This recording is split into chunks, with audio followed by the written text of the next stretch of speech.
I kind of winged it, kind of like the way I winged this event here today. When I first found out that Brian's cancer was terminal, I made a couple phone calls to Dr. Leanne. And actually, this is like a week after they found out it was terminal, and she said, whatever you want to do. I don't, but her head was spinning. I said, okay, well, I'm going to do something. I made a couple phone calls. I'm not going to name the people. It's not necessary. I made about 3 or 4 phone calls. And those 3 phone calls went after what you see done today. Please give everybody that volunteered today a hand of applause.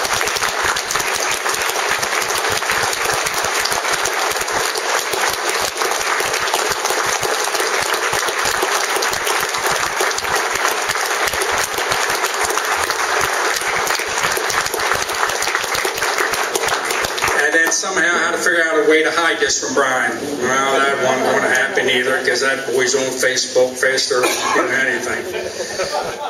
So Brian was struggling, came to work when he could work, and finally I pretty much had to force him into retirement because it just wasn't happening.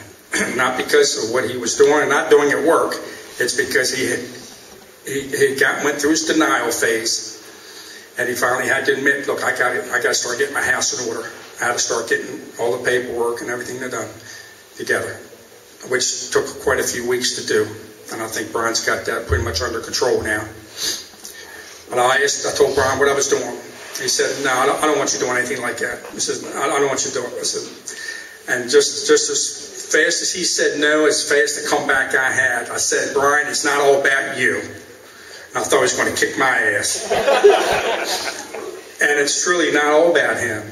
It is today, but it's all about everyone that's in this room. People that want to pay and give him support, give him prayer, and be with him while he's still healthy so they can share memories.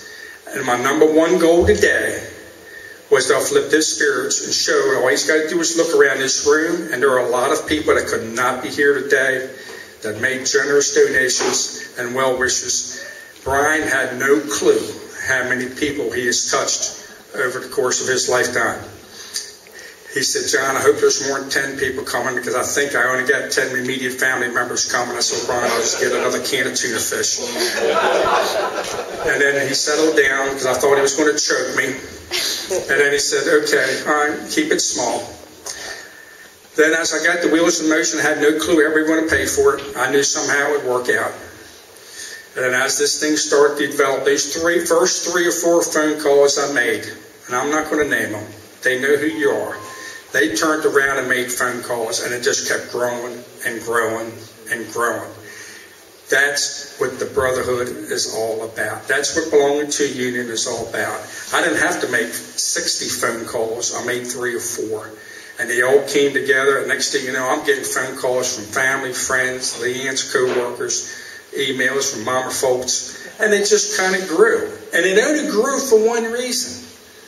Because of Brian Foltz, somewhere along the line, good or bad, like Les said earlier, man, there were some days they were rolling around in the dugout, but at the end of the day, they still picked up the paper cups in the dugout, cleaned the dugout on, and said, all right, when's the next game? And that's how it works. So Brian, I'm not going to go into all the toughness and the challenges you have. Brian, you've been my right-hand man since about 2007.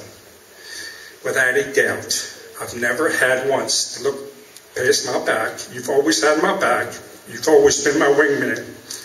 And one thing you've got that is without a doubt that I've always had your trust, and you've always had mine. And as a supervisor and as an employee, you can't replace that with anything else. Brian, I love you. I respect you, and you've inspired me, and I just hope you've had an enjoyable day. And let's give it up for Brian Foltz one more time.